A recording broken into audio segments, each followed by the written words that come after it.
Hello, everyone. Shamila, Brandon, Elias, and myself, Melissa, make up Group 6. Our group chose to focus on goal number 5 of the UN's Sustainable Development Goals, achieving gender equality. In particular, we chose to focus on the lack of gender diversity on Canadian corporate boards. Now, before we get into our presentation, it's important to remember that there's a distinction between sex and gender.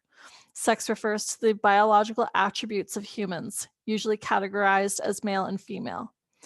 Gender refers to socially constructed roles, expressions, and identities of people, including women, men, and gender diverse people. That being said, the research seems to repeatedly reflect the binary, and so we will largely be distinguishing between men and women only in our discussion. Next slide, please.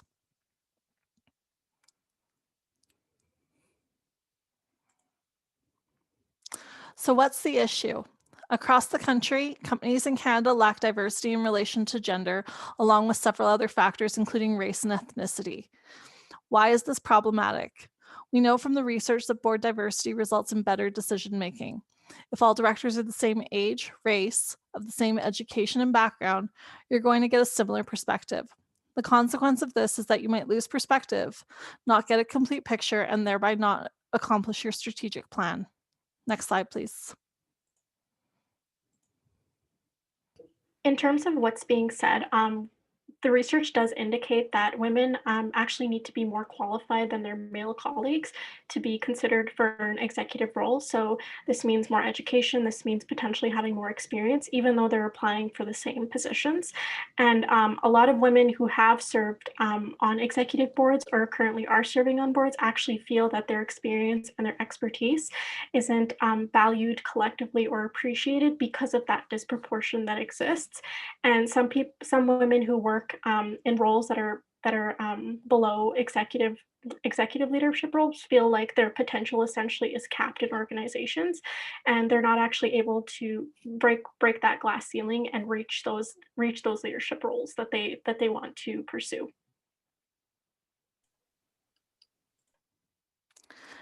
Now, it's not as if we don't have women available for the job.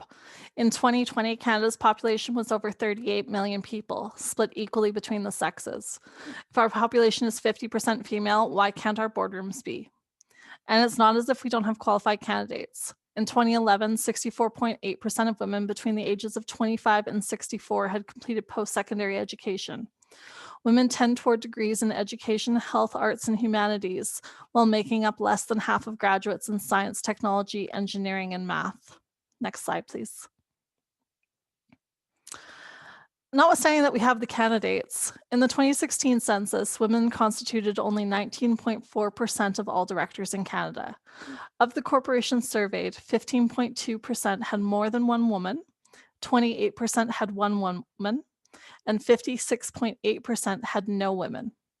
Where women are represented on boards, they are more likely to be on corporate boards in service industries such as finance, and less likely in male-dominated industries such as construction and manufacturing, which is largely consistent with the areas of post-secondary study. Next slide, please.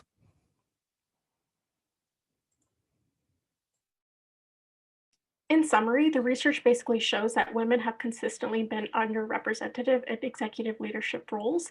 And this underrepresentation also leads to other problems because it identifies that we're just looking at gender right now, but in terms of actual diversity of racial backgrounds, that's close to 1 to 3% of the representation on these executive boards. And many studies also indicate that for a woman is paid 69 cents for when she's working in an executive role, but her male counterpart would be paid $1, even though they're doing the same position and working in the same job.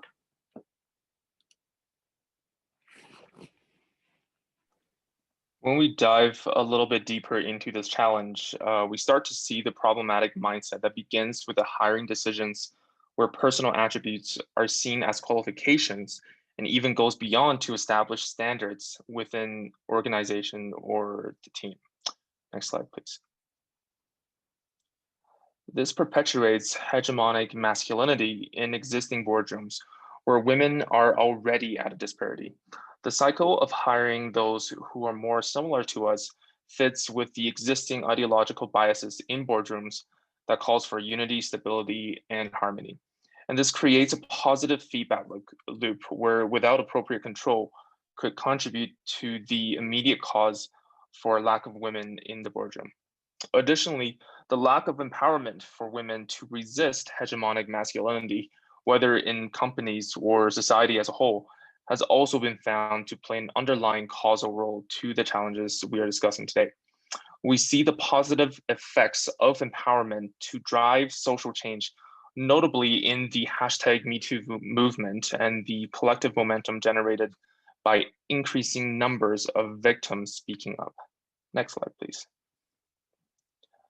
Another notable cause to the boardroom gender disparity is the perception that pursuing equality-based initiatives and effective governance cannot coexist.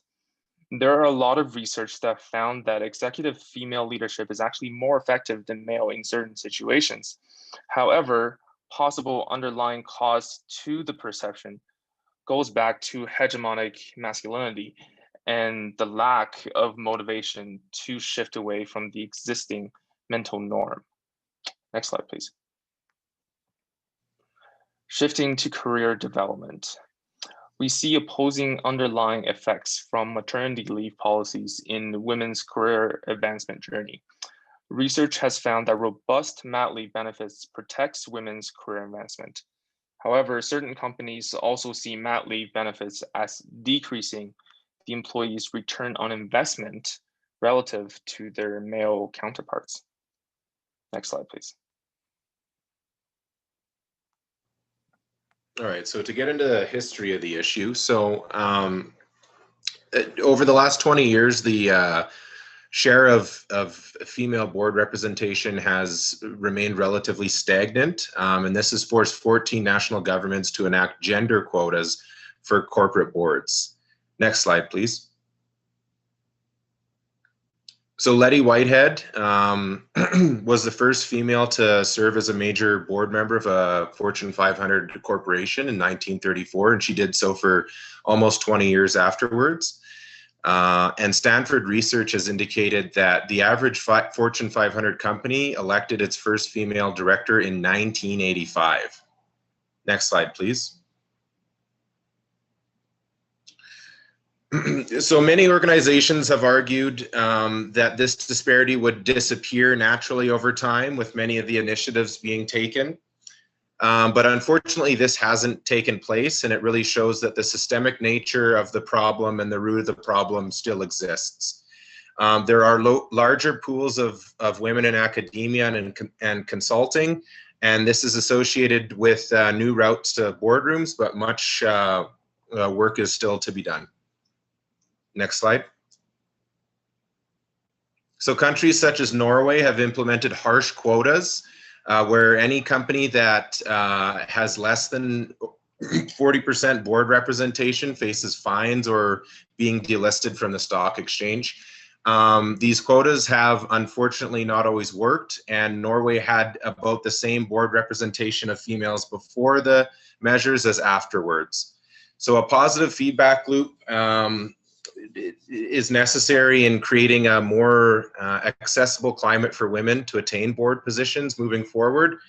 But unfortunately, the factors mentioned before need to be remedied before this sustainable progress takes place. Next slide. All right, so that does conclude our presentation, and we just wanted to end off on this note, with this quote that says, "When women do better, economies do better." So thank you very much for watching, and we hope you learned something.